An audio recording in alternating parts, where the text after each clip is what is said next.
The call that changed my life almost never reached me because my own mother tried to make sure it wouldn't. Hi, I'm Jessica, and I'm 34 years old. I grew up in a small town in Ohio where everybody knew everybody, and family reputation meant everything.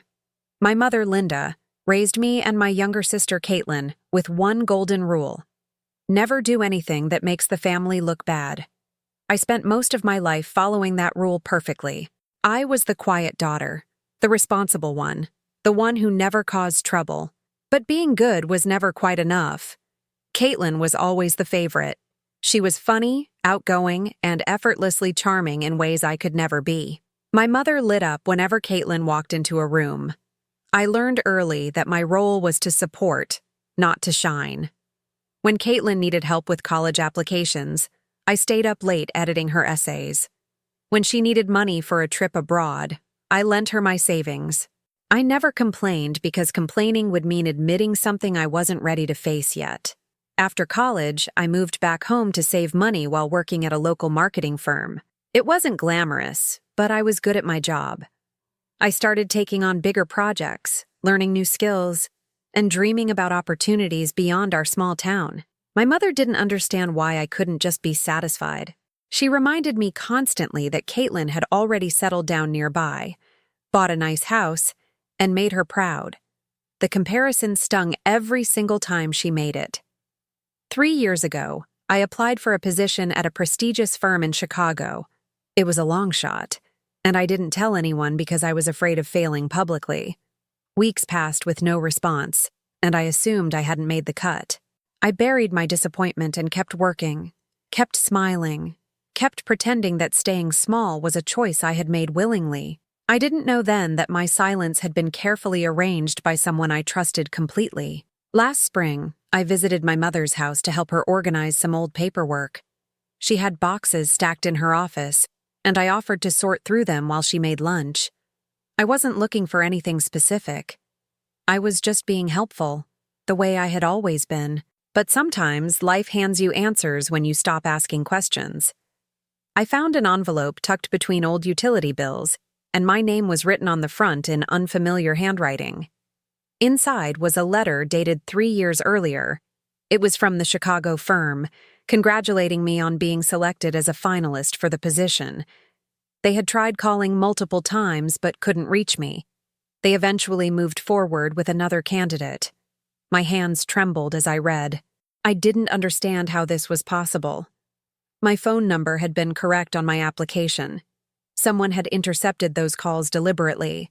I sat on the floor of my mother's office, trying to breathe. The letter mentioned 3 specific dates when they had attempted contact. I scrolled through my old phone records, searching for any trace of those calls. Nothing. Then I remembered something strange from that time. My mother had offered to handle my phone bill for a few months because I was struggling financially. She said it was a gift, a way to help me get back on my feet after some unexpected expenses. I confronted her that afternoon in her kitchen. She was chopping vegetables for dinner, humming softly, completely unaware that I had discovered her secret. When I placed the letter on the counter, her knife stopped mid-motion. She didn't look at me right away. The silence stretched between us, heavy and suffocating. Finally, she wiped her hands on a towel and turned to face me with an expression I had never seen before. She said I was making a big deal out of nothing. She said that job would have taken me too far away, and the family needed me here. She said I wasn't ready for something that demanding, that I would have embarrassed myself and, by extension, embarrassed the family. Her words cut deeper than any rejection letter ever could. She genuinely believed she had protected me from my own ambition, as if dreaming bigger was a flaw she needed to correct. I asked her why she never told me, why she let me believe I simply wasn't good enough. She looked away and said some things are better left unknown. She said Caitlin needed me nearby, that our family worked better when everyone stayed in their place. I realized then that my place had been assigned to me long before I understood the rules. I was never supposed to outgrow the role of the supportive, invisible daughter. I left her house that night without eating dinner. I drove to my apartment and sat in the dark for hours, replaying every moment of self-doubt I had experienced over the past 3 years. Every time I wondered why I wasn't good enough. Every time I blamed myself for not trying harder. Every time I settled for less because I believed less was all I deserved. My mother had stolen more than an opportunity from me. The next few weeks were difficult. I didn't call my mother, and she didn't call me. Caitlin reached out once, confused about why I had missed Sunday dinner. I told her I was busy with work, which wasn't entirely a lie. I had started updating my resume and researching new opportunities. The fire that had dimmed inside me was slowly coming back to life. I wasn't ready to explain everything to my sister yet. I applied to 7 different positions in 3 different cities. I rewrote my cover letters dozens of times, pouring my heart into every word. This time, I controlled my own phone, my own email, my own future. When interview requests started arriving, I felt something I hadn't felt in years. I felt capable. I felt seen. I felt like the person I had always wanted to become was finally being given permission to exist. One company in Denver invited me for a final interview. I flew out on a Tuesday morning, wearing a blazer I had bought specifically for the occasion. The interview lasted 2 hours, and I answered every question with confidence I didn't know I possessed. When they offered me the position 3 days later, I cried in my car for 20 minutes. It wasn't just about the job. It was about proving that my mother's version of me was never the real story. I finally called my mother the day before I moved. She answered on the 3rd ring, her voice cautious and distant. I told her about the Denver job, about the salary, about the apartment I had found near the mountains. She was quiet for a long moment. Then she said she hoped I knew what I was doing, that big cities could be overwhelming for someone like me. I told her I wasn't someone like me anymore. Before I hung up, I told her about the call records I had finally obtained from my old phone carrier. 3 blocked numbers from Chicago, all routed through her account during those months she managed my bill. She tried to interrupt, to explain, to justify, but I didn't need her explanations anymore. I needed her to understand that I knew exactly what she had done, and I had chosen to succeed anyway. Moving to Denver felt like stepping into a life I had only imagined before. My new job challenged me in ways that made me grow every single day. I made friends who celebrated my achievements instead of minimizing them. I learned to trust my own judgment, to take risks, and to stop apologizing for wanting more. The mountains outside my window reminded me daily that some things are worth climbing toward. Caitlin visited me 6 months after I moved. We hiked a trail together, and I finally told her everything. She listened without interrupting, her face shifting through surprise, anger, and sadness. She said she had no idea, that she always thought I had simply chosen to stay close to home. I realized then that my mother's manipulation had affected our relationship too, creating distance neither of us fully understood. My relationship with my mother is still complicated. We talk occasionally, usually about safe topics like weather or distant relatives. She has never truly apologized, and I have stopped waiting for words she may never offer. But I have learned that forgiveness doesn't require her participation. I can release the weight of her choices without pretending they never happened. Healing is something I do for myself now. Looking back, I understand that my mother's fear was never really about me embarrassing the family. It was about her losing control over a daughter she thought she understood. She couldn't imagine me thriving somewhere beyond her reach, so she tried to make sure I never got the chance. But here I am, thriving anyway. And every morning when I wake up in my Denver apartment, I remind myself that the best revenge is simply becoming who I was always meant to be. I thought leaving Ohio meant leaving the past behind, until my mother showed up at my door with a suitcase and tears I had never seen before. It had been 14 months since I moved to Denver, and life had finally found a rhythm I could trust.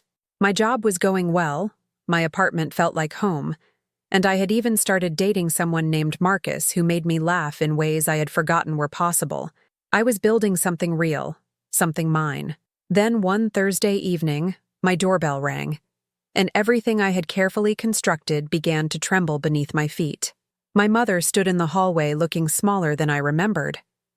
Her suitcase was old, the same one she had used for family vacations when Caitlin and I were children. Her eyes were red and swollen, and she clutched her purse like it was the only thing keeping her upright. She didn't say hello. She just asked if she could come inside. I stepped back without thinking, my body responding before my mind could catch up to what was happening. She sat on my couch and stared at the floor for what felt like an eternity. I made tea because I didn't know what else to do with my hands. When I finally sat across from her, she looked up and said 3 words that knocked the breath out of me. She said, "Your father called." I hadn't heard from my father in over 20 years, not since he walked out when I was 11. I assumed he was gone forever. My mother explained that he had tracked her down through old mutual friends. He was living in Arizona now, remarried, with a new family he had built without us. He wanted to reconnect, to explain, to meet the daughters he had abandoned. My mother had refused on behalf of both Caitlin and me without asking us first. When Caitlin found out, she was furious. They had argued terribly, and my mother had driven to Denver because she had nowhere else to go. I listened without interrupting, watching her hands shake around the teacup. Part of me wanted to feel sympathy, but another part remembered the blocked calls and the stolen opportunity. She had made decisions for me before without my consent. Now she had done it again, deciding that I shouldn't reconnect with my own father. The pattern was so clear it almost felt predictable. She controlled because she was afraid of losing control entirely. I asked her why she didn't think I deserved to make that choice myself. She looked at me with genuine confusion, as if the question didn't make sense. She said she was protecting me, that my father would only hurt me again, that some doors are better left closed forever. I told her that protecting someone means giving them information, not hiding it. Her version of protection had always looked like a cage to me now. She stayed in my guest room that night because I couldn't bring myself to send her away. I barely slept, my mind racing through memories I had buried long ago. My father teaching me to ride a bike. My father reading bedtime stories with funny voices. My father packing a bag while my mother screamed and Caitlin cried in my arms. I had spent 2 decades convincing myself I didn't need answers. Now the possibility of getting them felt terrifying and necessary. The next morning I called Caitlin while my mother showered. She answered immediately, her voice tight with frustration. She said our mother had been impossible lately, defensive and secretive about the whole situation. Caitlin wanted to meet our father. She wanted answers about why he left, why he never reached out, why we grew up believing we weren't worth fighting for. I realized my sister and I were finally on the same side of something important. My mother emerged from the bathroom looking exhausted but composed. She had put on makeup and fixed her hair, armor against the vulnerability she had shown the night before. She asked if I had thought about what she said, if I understood why she had refused our father's request. I told her I understood her reasons, but I didn't agree with them.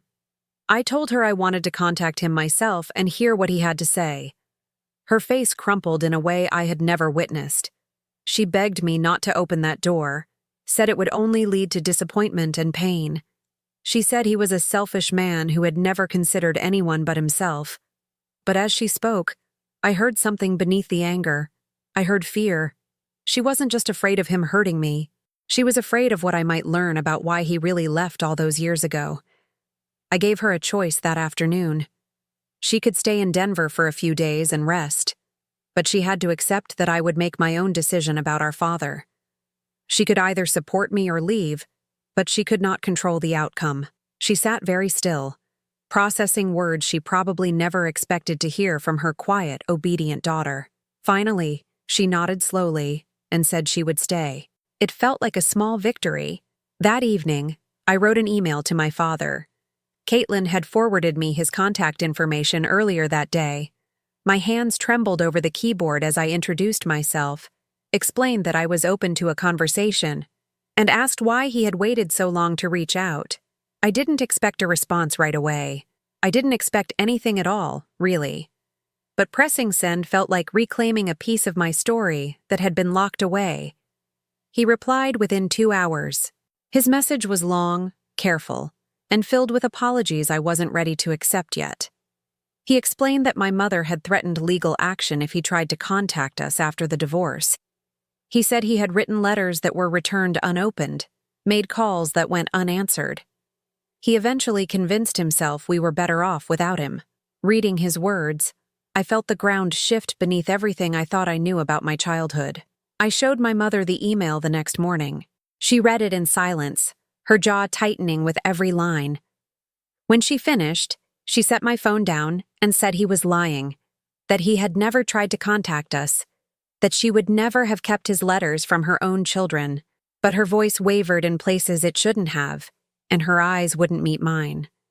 I knew then that the truth was more complicated than either version. I didn't push her for a confession that day. Instead, I let the silence do its work. She stayed 2 more nights, and we talked about safer things. We cooked dinner together, watched old movies, and carefully avoided the elephant sitting between us. But something had shifted in our dynamic. She no longer looked at me like a child who needed guidance.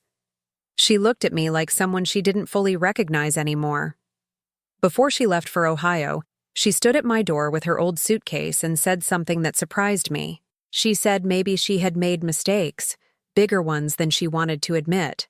She said being a mother meant making impossible choices and living with the consequences.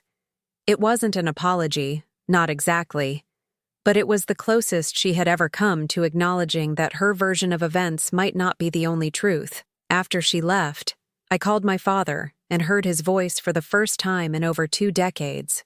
It was deeper than I remembered, weathered by years I knew nothing about. We talked for almost an hour, dancing around the painful parts and focusing on the present. He told me about his life in Arizona, his wife, his stepchildren. I told him about Denver, my job, my small but growing sense of who I was becoming. Caitlin flew out to visit me 2 weeks later. We spent a weekend processing everything together, comparing memories and filling in gaps we hadn't known existed. She had spoken to our father, too, and her feelings were just as complicated as mine. We agreed that rebuilding a relationship with him would take time, patience, and boundaries we were still learning to set. But we also agreed it was worth trying. My mother and I still talk, though our conversations carry new weight now. She has started sharing small pieces of the past, fragments of her marriage that explain some of her choices without excusing them. I listen without judgment when I can, though forgiveness remains a work in progress. I have learned that understanding someone's pain doesn't mean accepting the harm they caused. Both things can exist at once. I used to believe that family meant loyalty without question, acceptance without boundaries. Now I understand that real family requires honesty, even when it hurts. My mother tried to protect me from truths she thought would break me, but the silence nearly broke me instead. I am still learning who I am outside the roles I was assigned. And every day, I get a little closer to the woman I choose to be. I flew to Arizona expecting to meet a stranger. But the man waiting at the airport knew things about my childhood that only someone who truly loved me could remember. 6 months had passed since my mother's unexpected visit to Denver, and my phone calls with my father had become a weekly ritual. We talked about everything and nothing, slowly filling the 20-year gap between us with careful words and cautious hope. But phone calls could only take us so far. When he invited me to visit him in Tucson for a weekend, I knew the time had come to see if the voice matched the man I was rebuilding in my mind. Caitlin wanted to come with me, but I asked her to let me go alone first. I needed to experience this reunion without a witness, without anyone else's reactions shaping my own. She understood, though I could hear the disappointment in her voice. She had always been braver about emotions than me, more willing to dive into uncomfortable situations head first. I promised to tell her everything when I returned home. The flight to Tucson felt endless, though it was only 2 hours. I stared out the window at the desert landscape below, trying to remember the father I had known as a child. The memories were fragmented now, worn smooth by time and resentment. I remembered his laugh, deep and warm. I remembered the smell of his cologne on Sunday mornings. I remembered the day he left, his back disappearing through the front door while I stood frozen in the hallway. He was waiting at the arrivals gate, holding a small bouquet of sunflowers. I recognized him immediately, though his hair had turned silver and lines had carved themselves around his eyes. He looked nervous, shifting his weight from foot to foot like a teenager on a first date. When our eyes met, his face crumpled with emotion he couldn't hide. I walked toward him slowly, my heart pounding against my ribs. He hugged me gently, as if afraid I might break or disappear. The sunflowers pressed between us, their petals soft against my arm. He smelled different than I remembered, like cedar and something unfamiliar. When he pulled back, there were tears streaming down his cheeks. He said my name like a prayer, like something precious he had been waiting decades to speak aloud again. I didn't cry yet, but I felt the tears building behind my eyes. He drove me to his house in a quiet neighborhood filled with palm trees and terracotta roofs. His wife, Elena, greeted us at the door with a warm smile and a plate of homemade cookies. She was kind without being intrusive, offering me space to process while making sure I felt welcome. I appreciated her immediately, though part of me resented how easily she had stepped into a life my mother never got to share with him. That first evening, we sat on his back patio, watching the sunset paint the desert in shades of orange and pink. He told me about the years after he left, the depression that consumed him, the failed attempts to reach us that my mother had apparently blocked at every turn. He showed me copies of letters he had written, birthday cards that were returned unopened, court documents from custody battles he eventually lost. The evidence was overwhelming and heartbreaking. I asked him why he gave up, why he stopped fighting to be part of our lives. His answer was honest in a way that hurt. He said he convinced himself we were better off without him, that his presence would only cause more conflict and pain. He said my mother had made it clear that any contact would result in legal consequences he couldn't afford.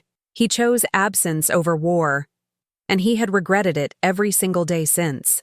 I didn't know how to reconcile his version with my mother's silence. She had painted him as a villain who abandoned his family without looking back. He painted himself as a coward who loved us too much to fight harder.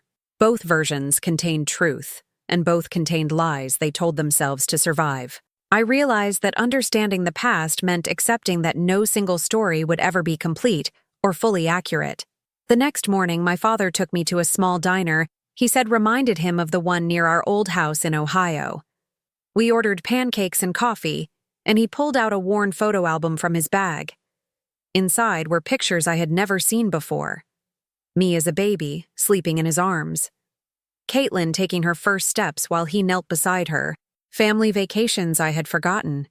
Birthdays I barely remembered. He had carried these images for 20 years. One photograph stopped my breath entirely. It showed me at maybe 8 years old, standing in our backyard holding a certificate. I was beaming at the camera, and my father stood behind me with his hands on my shoulders, pride radiating from his smile. I remembered that day suddenly, vividly. I had won a writing contest at school. He had taken me for ice cream afterward and told me I could be anything I wanted to be. I asked him why he kept all these pictures if he thought we were better off without him. He closed the album slowly and looked at me with eyes full of sorrow. He said forgetting us was never an option, even when remembering felt like punishment. He said he looked at these photos every year on our birthdays, wondering who we had become, hoping we were happy, praying we didn't hate him completely. I felt something hard inside me begin to soften. Before I flew home, he gave me a box filled with the returned letters and cards he had saved. He said he wanted me to have them, to read them when I was ready, to understand that his absence was never the same as not caring. I held the box on my lap during the entire flight back to Denver, afraid to open it in public, afraid of what the words might do to the careful walls I had built around my childhood memories. I called Caitlin that night and told her everything. She listened quietly, asking questions only when she needed clarification. When I finished, she was silent for a long moment. Then she said she wanted to visit him too, that she needed to see for herself whether the man I described matched the ghost we had both been haunted by. I told her I would support whatever she decided. 2 weeks later, I finally opened the box of letters. I spread them across my living room floor in chronological order, starting from the year he left. The early ones were desperate, pleading, filled with promises to fight for custody, and explanations of what had gone wrong in the marriage. The later ones were sadder, resigned, written by a man who had accepted that his words would never reach us, but couldn't stop writing anyway. One letter was dated on my 16th birthday. He wrote about imagining me as a teenager, wondering if I still loved books, if I had made good friends, if I was happy. He apologized for missing so many milestones and promised that wherever I was, he was thinking of me. Reading his words, I felt the full weight of everything we had both lost. Not just years, but the relationship we might have had if circumstances had been different. I called my mother the next day. I didn't accuse her or demand explanations. I simply told her I had visited my father and read the letters she had returned unopened. The silence on the line stretched so long I thought she had hung up. When she finally spoke, her voice was barely a whisper. She said she thought she was protecting us, that she believed he would hurt us the way he had hurt her. She admitted for the first time that she had intercepted his attempts to contact us. She said the divorce had broken something inside her, and the only way she knew to survive was to erase him completely. She said she was sorry, truly sorry, in a way that sounded different from any apology she had offered before. I thanked her for her honesty and told her I needed time to process everything she had stolen from us. The months that followed were a slow process of rebuilding multiple relationships at once. My father and I continued our weekly calls, and Caitlin visited him that summer, returning with her own complicated feelings to sort through. My mother and I spoke less frequently, but our conversations grew more honest. She was finally starting to see me as an adult capable of handling difficult truths, and I was learning to hold my anger alongside my love. I still don't have all the answers about my family's past, and maybe I never will. But I have learned that healing doesn't require perfect understanding or complete forgiveness. It requires presence, patience, and the courage to keep showing up even when the path is unclear. I am building a future that honors the child I was while becoming the woman I choose to be, one conversation at a time.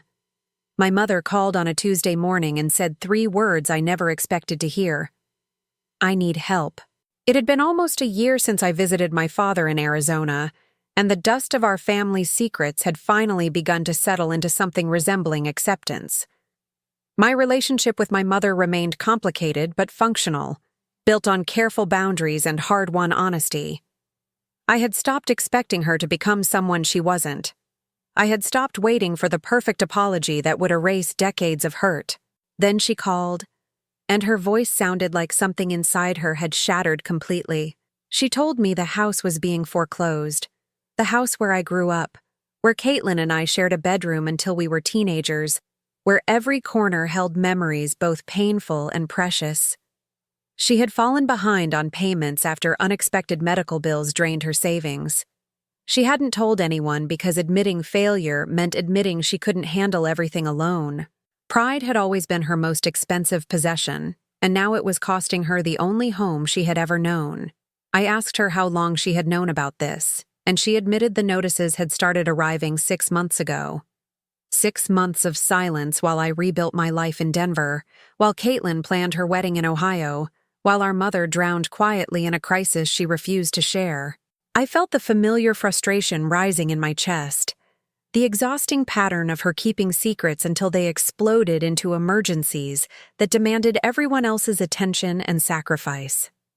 But beneath my frustration, I heard something I had never detected in her voice before: defeat.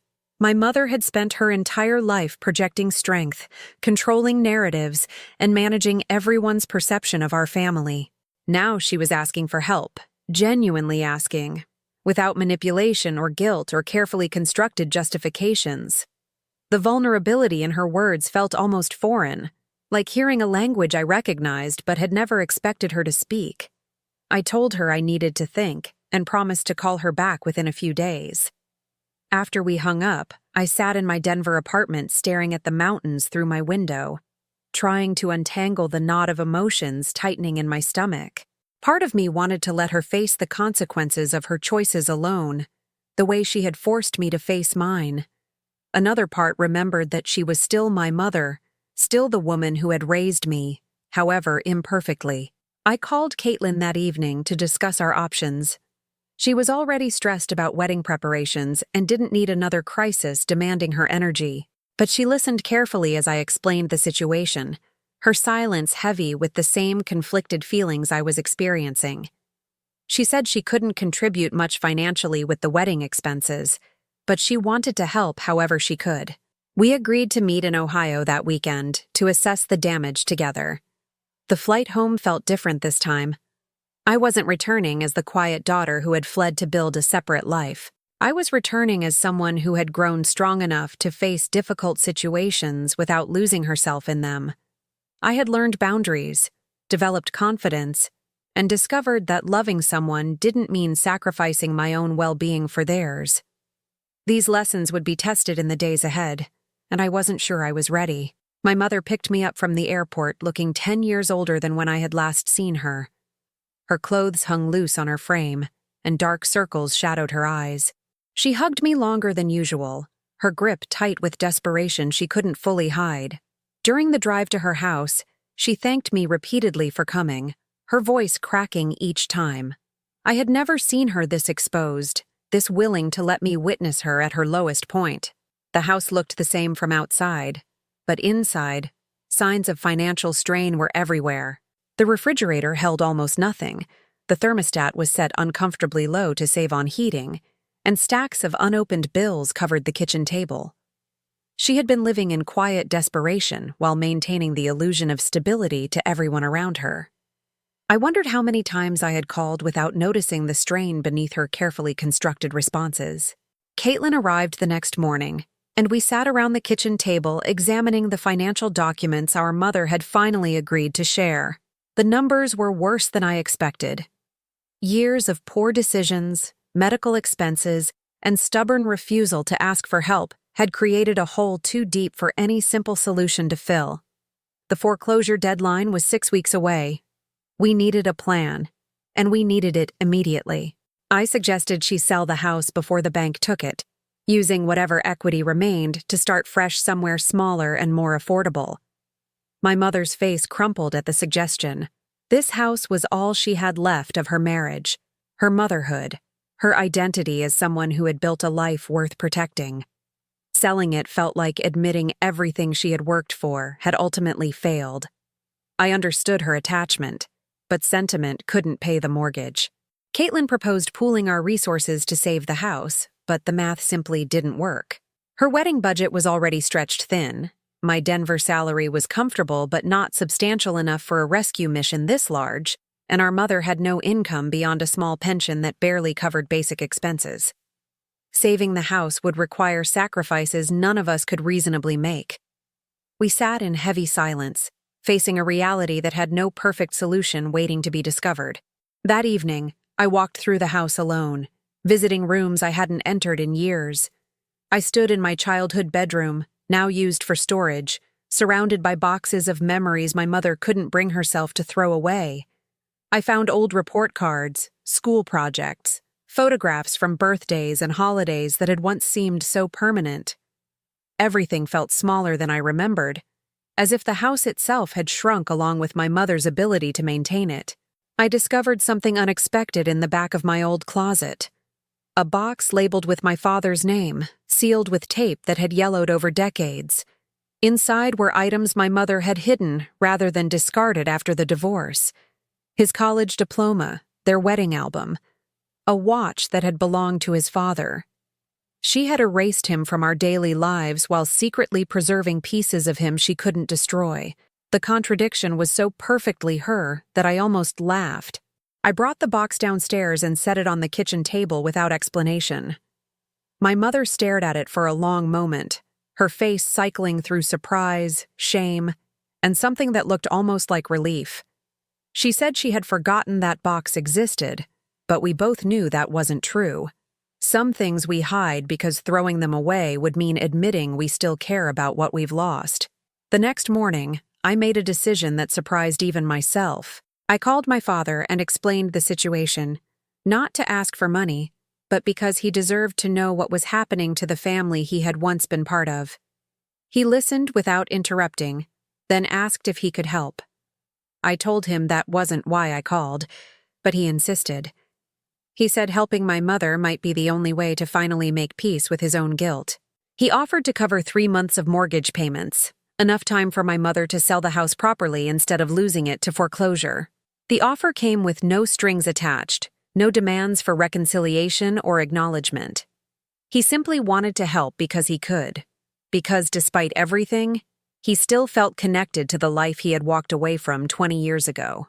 I thanked him and promised to discuss it with my mother. Convincing her to accept took longer than expected. Her pride resisted charity from the man she blamed for destroying her life, but Caitlin and I explained that accepting help wasn't weakness, that sometimes strength meant knowing when to stop fighting alone. Eventually, exhaustion won over stubbornness. She agreed to accept the money, though she insisted on considering it a loan she would someday repay. We both knew she probably never would. The house sold 2 months later to a young family with 2 small children. My mother cried as she signed the papers, mourning the end of an era she had fought so hard to preserve. But I noticed something else in her tears, too. Relief. She was finally free from the weight of maintaining a life that no longer fit who she had become. Sometimes losing everything is the only way to discover what actually matters. She moved into a small apartment near Caitlin, close enough for regular visits but independent enough to maintain her dignity. The transition was difficult, but she adapted more gracefully than I expected.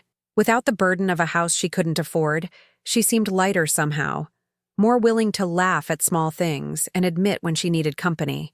I visited whenever I could, watching my mother slowly become someone I was finally learning to understand.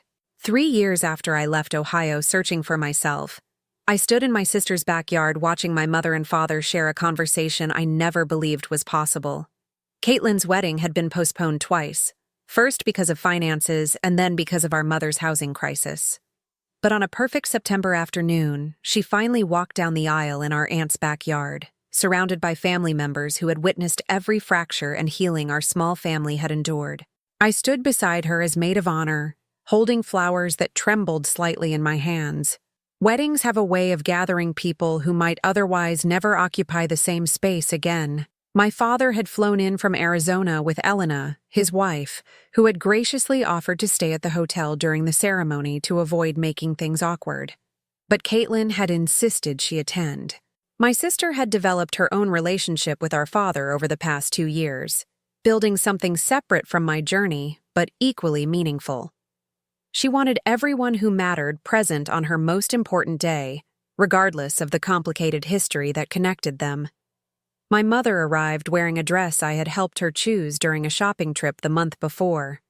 She looked beautiful in soft lavender, her hair styled simply, her makeup understated and elegant. When she saw my father across the yard, she stiffened visibly, decades of resentment and hurt flickering across her face. But she didn't leave. She took a deep breath, squared her shoulders, and found her seat among the other guests with remarkable composure. The ceremony was short and heartfelt, exactly what Caitlin had wanted. Her husband, Daniel, cried during his vows while she laughed through hers, their personalities perfectly complementing each other. I watched my sister promise forever to someone who adored her completely, and I felt something shift inside my chest. Hope, maybe. Or the quiet recognition that happiness was possible even for people whose families had been shattered and imperfectly reassembled over time. During the reception, I noticed my mother standing alone near the dessert table, watching the dancing with an expression I couldn't quite read. I walked over and stood beside her, close enough that our shoulders almost touched. She glanced at me and smiled, a real smile without the careful construction I had grown accustomed to seeing. She said Caitlin looked happier than she had ever seen her. I agreed and meant it completely. My father approached us about an hour into the reception, his steps hesitant and measured. I watched my mother's posture change, her defenses rising instinctively against a man she had spent 20 years blaming for everything that went wrong. But he simply asked if he could speak with her privately for a few minutes. She looked at me as if seeking permission or perhaps courage. I nodded slightly, and she followed him toward a quiet corner of the yard. I couldn't hear their conversation, but I watched their body language shift over the 15 minutes they spent talking. My mother's arms uncrossed gradually. My father's shoulders relaxed from their rigid tension. At one point, she wiped her eyes with a napkin he offered her. They weren't reconciling or becoming friends. They were simply two people finally acknowledging the damage they had caused each other, and perhaps themselves as well. When they returned to the reception separately, something had changed in the air between them. Not forgiveness exactly, but something adjacent to it. Recognition, maybe. The understanding that they had both made terrible choices driven by pain and fear, and that their daughters had paid the highest price for a war neither of them had truly won. I felt grateful to witness this small miracle of two broken people choosing peace. Later that evening, I found my mother sitting alone on the porch, watching fireflies blink across the darkening yard. I sat beside her and asked what my father had said during their conversation. She was quiet for a long moment before answering. She said he apologized for leaving, not just physically, but emotionally, long before he packed that final suitcase. She said she apologized too, for things she had never admitted aloud until that moment. She told me she had confessed to blocking his letters and calls all those years ago. She said the words had felt like poison leaving her body, toxic and necessary all at once. My father hadn't reacted with anger or accusations. He simply thanked her for finally telling the truth. They both understood that honesty couldn't undo the past, but it could stop the past from continuing to contaminate the future. Sometimes acknowledgement is the only closure available. I asked my mother how she felt now that the secret was fully spoken between them. She considered the question carefully before responding. She said she felt lighter, like she had been carrying a stone in her chest for 20 years and had finally set it down. She said she wished she had been brave enough to tell the truth sooner, but she was grateful the opportunity had finally come. Regret and relief lived together in her voice. The wedding weekend ended too quickly, as meaningful gatherings always do. I hugged my sister goodbye and promised to visit more often now that our family had found its new, imperfect shape. I hugged my mother longer than usual and told her I was proud of her courage. She laughed softly and said she had learned it from watching me rebuild my life in Denver. The compliment caught me off guard and settled somewhere warm inside my chest. My father walked me to my rental car before I left for the airport. We stood in the driveway where he had once taught me to ride a bicycle, though neither of us mentioned that memory aloud. He thanked me for giving him a second chance he probably didn't deserve. I told him everyone deserves the opportunity to become better than their worst mistakes. He hugged me tightly, and I let myself sink into the embrace I had missed for 2 decades. Flying back to Denver, I thought about everything our family had survived and transformed over the past 3 years. The blocked phone calls that nearly derailed my career. The letters returned unopened that kept a father and daughters apart. The foreclosure that forced my mother to finally ask for help. Every crisis had somehow led to unexpected healing, as if our family needed to break completely before we could rebuild into something more honest and whole. Marcus picked me up from the airport with flowers and questions about the wedding. We had been together for 2 years now, long enough for him to understand the complicated landscape of my family relationships. He listened as I described the weekend, asking thoughtful questions and offering observations that helped me process the emotions still swirling through my mind. Having a partner who genuinely cared about my healing was a gift I tried never to take for granted. A month after the wedding, I received a letter from my mother. Not a text or an email, but an actual handwritten letter sent through the mail. She wrote about her new apartment, her growing friendship with a neighbor named Dorothy, and her plans to take a watercolor class at the community center. But mostly she wrote about me, about how proud she was of the woman I had become despite her mistakes, about how grateful she was